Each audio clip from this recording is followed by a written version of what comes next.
सभी दोस्तों को नमस्कार, गुड मॉर्निंग। लेकर के आ गए हैं आज के करंट अफेयर्स यानी 25 दिसंबर 2020 के करंट अफेयर्स।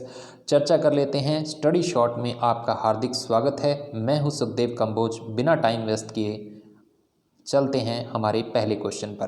पहला क्वेश्चन आपकी स्क्रीन पर। हाल ही में रक्षा मंत्रालय ने किस कंपनी को ग्रीन चैनल स्टेटस प्रदान किया है? तो रक्षा मंत्रालय, आर्मी से जुड़े क्वेश्चन बहुत सारे एग्जाम्स के देखने को मिले हैं पीछे जो भी एग्जाम्स हुए हैं, तो इसलिए ये काफ़ी इंपॉर्टेंट क्वेश्चन बन जाता है कि रक्षा मंत्रालय ने क्या किया है, इस कंपनी को ग्रीन चैनल स्टेटस दिया है। अभी ग्रीन चैनल स्टेटस है क्या, तो पहले बात कर लेते हैं कि ये कंपनी कौन सी है। Larsen and turbo defence. Larsen and turbo defence L&T infrastructure के अंदर ये बहुत बड़ी कंपनी है और इसकी ही एक यूनिट है L&T डिफेंस नाम से, जो कि क्या करती है, डिफेंस में हमारे रक्षा क्षेत्र के अंदर जो है इक्विपमेंट्स बनाती है, उसका मैन्युफैक्चरिंग करती है। और हाल ही में क्या किया है, DGQA जो हमारी डायरेक्टर जनरल क्वालिटी एश्योरेंस की जो संस्था है, जो हमारी मिनिस्ट्री ऑफ डिफेंस के अंडर आती है, रक्षा मंत्रालय के अंडर आती है, तो उसने क्या किया है कि हमारी नेवी के लिए जो ये उपकरण बनाता था, लार्सन एंड टर्बो डिफेंस जो कंपनी हमारी नेवी के लिए उपकरण, नेवल जो सिस्टम के उपकरण बनाती थी, उनके लिए इनको ग्रीन चैनल स्टेटस का जो है मतलब स्टेटस दे दिया गया है। तो इस ग्रीन चैनल स्टेटस से होगा क्या? इस ग्रीन चैनल स्टेटस से ये होगा कि इसकी जो रजिस्ट्रेशन होगा, यानी प्री डिस्पैच जो क्वालिटी एश्योरेंस वाली टीम आती है जो इंस्पेक्शन के लिए, अब वो इंस्पेक्शन इनको नहीं करवानी पड़ेगी, यानी इनका सीधा डिस्पैच हो जाएगा। जो माल ये बनाएंगे हमारे रक्षा क्षेत्र के लिए, वो सीधा ही डिस्पैच हो जाएगा। L&T ऐसी कंपनी बन गई है, L&T डिफेंस। इस चीज़ में इतना ही। और L&T आपको पता है कि लीडिंग प्राइवेट सेक्टर कंपनी है और जो हमारे इक्विपमेंट, डिफेंस इक्विपमेंट्स भी बनाती है और भी इंफ्रास्ट्रक्चर के अंदर कंपनी है। इसका हेडक्वार्टर जो है मुंबई के अंदर है। तो इस क्वेश्चन में इतना ही। अब बढ़ते हैं अगले क्वेश्चन की तरफ। अगला क्वेश्चन आ रहा है आपकी स्क्रीन पर, उस पर हम चर्चा कर लेते हैं विस्तार से। दूसरा नंबर क्वेश्चन, किस भारतीय यूनिवर्सिटी के 100 साल पूरे होने पर प्रधानमंत्री नरेंद्र मोदी ने एक स्पेशल पोस्टल स्टैंप जारी किया है? तो पोस्टल स्टैंप जारी किया गया है प्रधानमंत्री नरेंद्र मोदी द्वारा। तो सबसे पहले बात कर लेते हैं कि 100 साल किस यूनिवर्सिटी के पूरे हुए हैं। तो 100 साल हाल ही में, ये क्वेश्चन कैसे भी आ सकता है आपसे कि हाल ही में 100 वर्ष पूरे करने वाली यूनिवर्सिटी कौन सी है। तो उत्तर रहेगा दोस्तों अलीगढ़ मुस्लिम यूनिवर्सिटी। अलीगढ़ मुस्लिम यूनिवर्सिटी 100 साल अपने पूरे कर चुकी है और इस मौके पर ही प्रधानमंत्री नरेंद्र मोदी ने वर्चुअल तरीके से स्पेशल पोस्टल स्टैंप, एक स्टैंप जो जारी किया है, एक डाक टिकट जारी किया है। और इसके अलीगढ़ मुस्लिम यूनिवर्सिटी के जो संस्थापक रहे थे सर सैयद अहमद खान रहे थे। 1817 के अंदर उसका जन्म हुआ था। अलीगढ़ मुस्लिम यूनिवर्सिटी दोस्तों आपको पता है उत्तर प्रदेश के अंदर है। 100 साल इसने पूरे कर लिए हैं। अब इसमें एक इम्पॉर्टेंट बात और भी है कि प्रधानमंत्री नरेंद्र मोदी ऐसे दूसरे प्रधानमंत्री जो हैं बन गए हैं जो यहाँ पे चीफ गेस्ट के रूप में जो हैं गए हैं। अलीगढ़ मुस्लिम यूनिवर्सिटी में जाने वाले चीफ गेस्ट के रूप में प्रधानमंत्री नरेंद्र मोदी दूसरे नंबर के प्रधानमंत्री बन गए हैं। पहले नंबर के प्रधानमंत्री थे जो, वो थे हमारे जवाहरलाल नेहरू। जवाहरलाल नेहरू इससे पहले गए थे, लाल बहादुर शास्त्री गए थे इससे पहले 1964 के अंदर। तो लाल बहादुर शास्त्री जी गए थे 1964 के अंदर और दूसरे प्रधानमंत्री जो हैं हमारे नरेंद्र मोदी हैं, as a chief guest Aligarh Muslim University में गए हैं। तो इस स्पेशल मौके पर स्पेशल पोस्टल स्टैंप उन्होंने जारी किया है। तो अलीगढ़ मुस्लिम यूनिवर्सिटी इसका सही आंसर। अब बढ़ते हैं अगले क्वेश्चन की तरफ। अगला क्वेश्चन जो आ रहा है आपकी स्क्रीन पर कि हाल ही में भारत ने किस देश में कोस्टल रडार स्टेशन को स्थापित करने की योजना बनाई है? अब ये होता क्या, कोस्टल रडार सिस्टम? तो जितने भी हमारे इंडियन ओशन के आसपास के जितने भी क्षेत्र है, यानी कोस्टल एरिया है, तटीय क्षेत्र जो है इस तरीके से जो अगर मैं नक्शा यहाँ पे बनाने की कोशिश करूँ तो इंडिया का ये लास्ट वाला नीचे वाला जो पार्ट है, इसके चारों ओर इस साइड में जो है हिंद महासागर है, हमारा इंडियन ओशन है। तो इंडियन ओशन है इस तरीके से, और यहाँ पे क्या किए गए हैं जो है आपके रडार सिस्टम लगाए गए हैं। ये रडार सिस्टम इसलिए लगाए गए हैं ताकि बाहर की गतिविधि यानी समुद्री जो क्षेत्र से कोई भी जो है अनवांटेड व्यक्ति जो है, यानी कोई भी आतंकवादी या कोई भी इस तरीके का पर्सन जो है ना घुस सके। तो इसलिए जो है सर्विलेंस सिस्टम बनाया जाता है, रडार स्टेशन बनाया जाता है। तो कोस्टल रडार नेटवर्क हमारा जो है काफ़ी इसमें मजबूत हो गया है और ये काफ़ी मुहिम चली है जब से 26/11 का अटैक हुआ है। तो 26/11 जो हमारा अटैक हुआ था तो उसके टेररिस्ट जो आए थे वो भी जो समुद्री मार्ग से आए थे, उसके बाद से ये सर्विलेंस सिस्टम जो है ज़्यादा मजबूत करने की तरफ जो है भारत बढ़ा है और इससे क्या होगा, रियल टाइम मॉनिटरिंग की जा सकती है। इससे पहले ऑलरेडी भारत मॉरिशस के साथ, श्रीलंका के साथ ऑलरेडी वहाँ पे अपने रडार स्टेशन स्थापित कर चुका है। अभी तीनों देशों के अंदर, मालदीव के अंदर भी, बांग्लादेश के अंदर भी और म्यांमार के अंदर, इन तीनों के अंदर क्या किया है इन्होंने, रडार स्टेशन स्थापित करने की योजना बना रहे हैं। इससे क्या होगा, हमारा जो रडार सिस्टम है, जो हमारा सर्विलेंस सिस्टम है, यानी निगरानी करने वाला जो सिस्टम है तटीय क्षेत्र का, वो और ज़्यादा मजबूत होगा। और बांग्लादेश और थाईलैंड के साथ भी इन्होंने क्या की है, अपनी वार्तालाप शुरू कर दी है कि वहाँ पे भी हमारे जो सर्विलेंस सिस्टम है, रडार सिस्टम है, जो बनाए जाएंगे। तो इसका उत्तर हो जाएगा दोस्तों उपरोक्त सभी।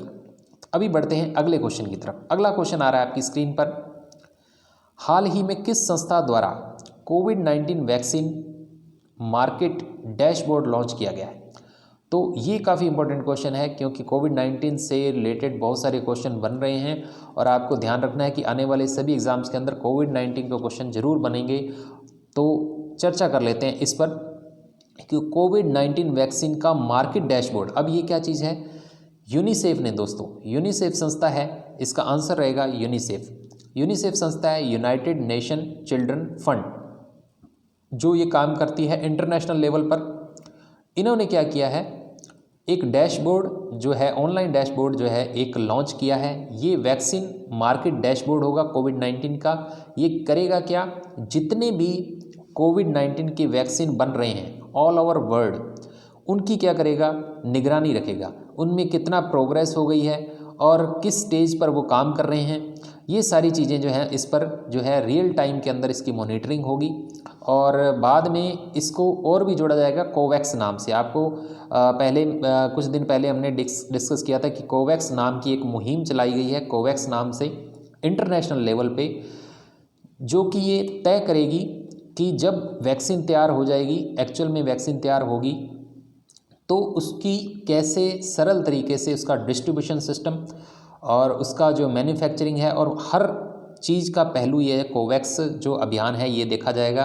कोवैक्स जो है एक तरह का आप पिलर सिस्टम बोल सकते हो कोविड-19 की वैक्सीन की जो डिस्ट्रीब्यूशन के अंदर, और ये इंश्योर करेगा कि हर कंट्री को इसका इक्वल जो है हिस्सा मिले, यानी किसी ऐसा नहीं है कि किसी को ज़्यादा वैक्सीन जो हैं मतलब कोई एक जो अच्छा देश है वो ज़्यादा वैक्सीन खरीद सके।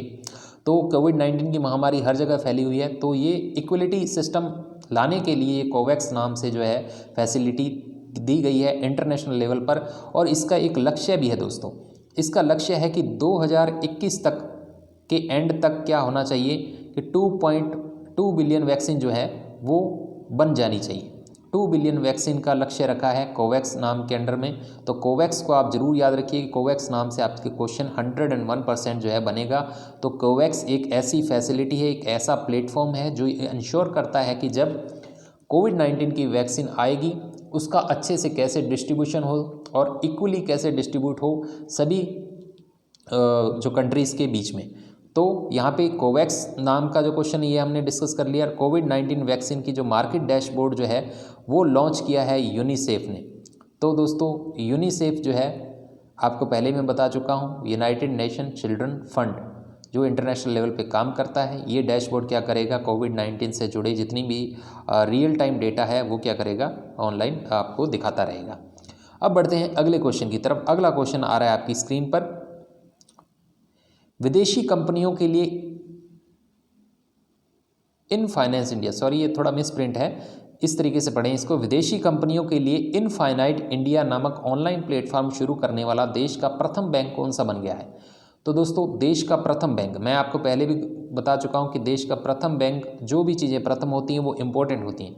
तो इनफाइनाइट इंडिया नाम से एक ऑनलाइन प्लेटफॉर्म जो है लॉन्च किया गया है। अब ये किसके द्वारा लॉन्च किया गया है, सबसे पहले मैं उस पर चर्चा कर लेता हूं कि ICICI बैंक द्वारा ये लॉन्च किया गया है। अब इसका उद्देश्य क्या है, इस प्लेटफॉर्म का उद्देश्य ये है कि जितनी भी हमारी जो विदेशी कंपनियां हैं जो भारत के अंदर, इंडिया के अंदर क्या करना चाहती हैं, अपने व्यापार को विस्तार करना चाहती हैं, एक्सपेंड करना चाहती हैं, उनके लिए ये एक स्पेशल जो है सर्विसेज देगा, जिसको आप बोल सकते हो वैल्यू एडेड सर्विसेज जो देगा इस प्लेटफॉर्म के जरिए फॉरेन कंपनीज़ को, उसके स्टार्टअप से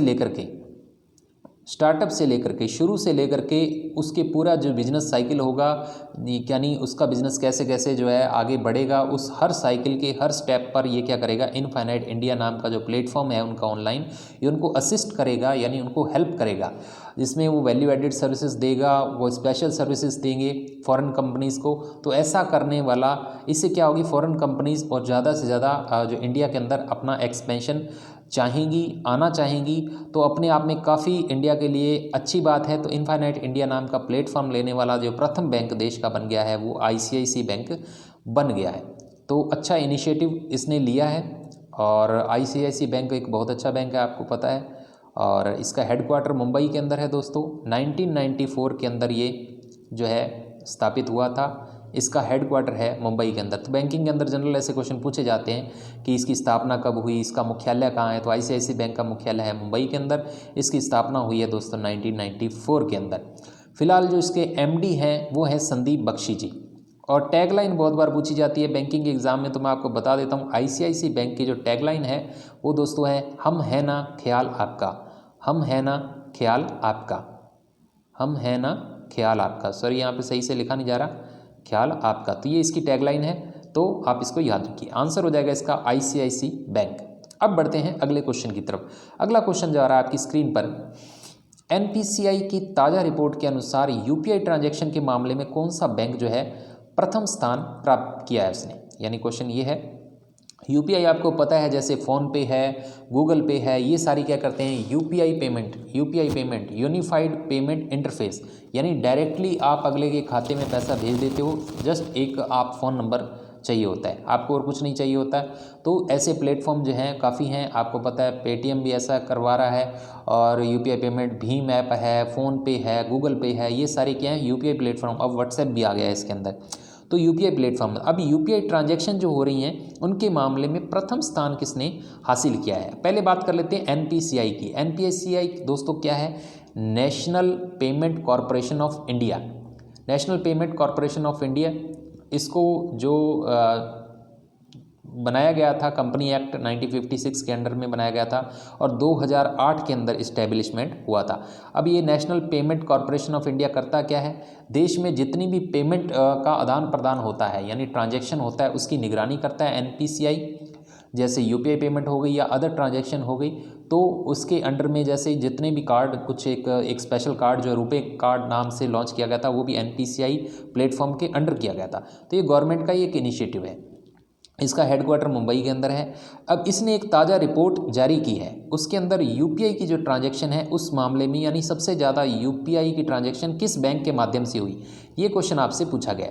तो यूनिफॉर्म पेमेंट जो हुआ है आपका, यूनिफाइड पेमेंट इंटरफेस, ये सबसे ज़्यादा किस बैंक से हुआ, ये आपसे पूछना चाह रहा है। तो सबसे ज़्यादा हो रहा है दोस्तों भारतीय स्टेट बैंक।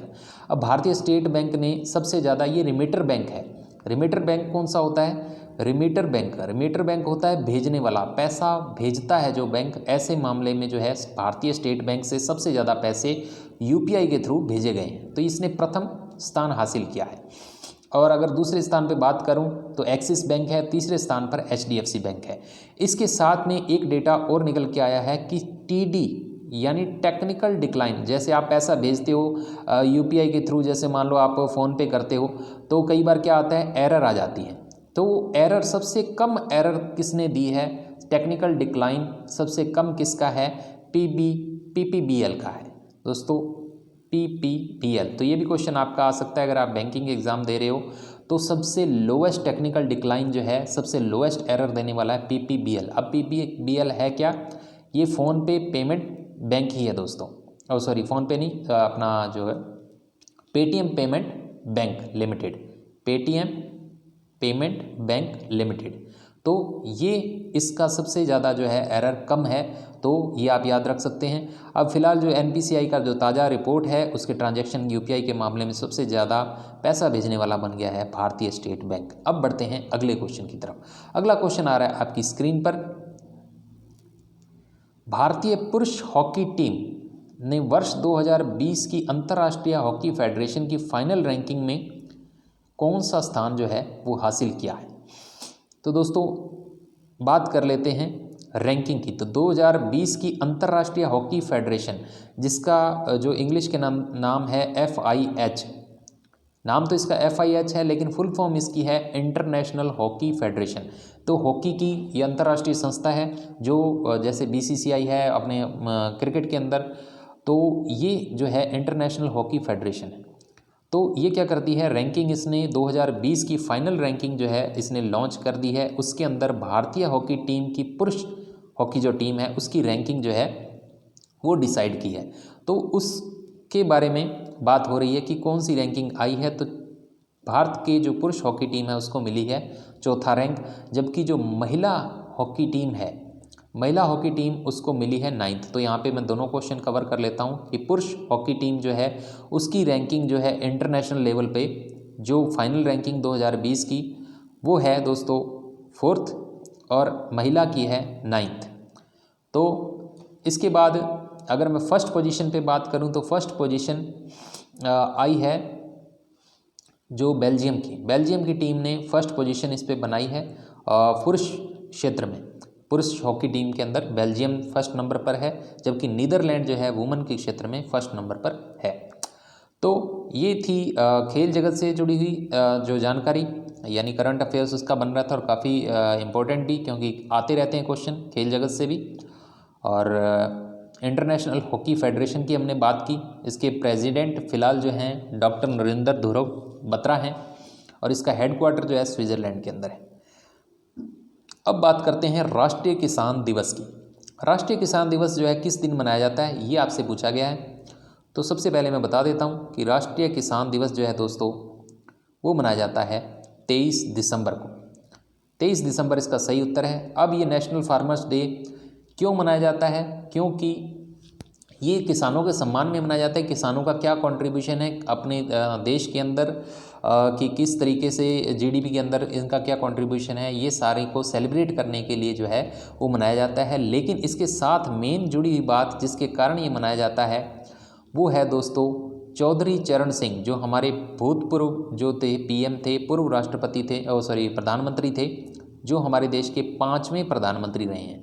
5वें प्रधानमंत्री रहे हैं चौधरी चरण सिंह। लेकिन सबसे ज़्यादा लोकप्रिय किसानों के अंदर चौधरी चरण सिंह ही रहे हैं देश के 5वें प्रधानमंत्री, क्योंकि उन्होंने किसानों के लिए ही काम किया सारा। और ये बहुत ही छोटे पीरियड के लिए जो है प्रधानमंत्री रहे थे 1979 जुलाई से लेकर के सिर्फ 1980 जनवरी 1980 तक सिर्फ इतनी देर ही रहे थे। 1979 जुलाई से लेकर के जनवरी 1980, सिर्फ शॉर्ट पीरियड यानी 6 महीने ये जो है प्रधानमंत्री की गद्दी पर रहे। लेकिन सारा का सारा इन्होंने काम जो है किसानों के प्रति किया, इसलिए किसानों के बहुत हितैषी थे, खुद भी किसान थे। तो इसलिए उनकी याद के अंदर, उनकी बर्थ एनिवर्सरी के लिए ही ये जो है दिवस मनाया जाता है, किसान दिवस। तो 23 दिसंबर इसका सही उत्तर हो जाएगा। तो ये क्वेश्चन थे दोस्तों जो आज बन रहे थे करंट अफेयर्स, हमने सारी चर्चा कर ली। उम्मीद करता हूँ आपको ये विश्लेषण अच्छा लगा होगा, और अगर अच्छा लगा है तो अपने दोस्तों के साथ शेयर करना ना भूलें, और चैनल पर नए हैं तो सब्सक्राइब करना ना भूलें। धन्यवाद दोस्तों।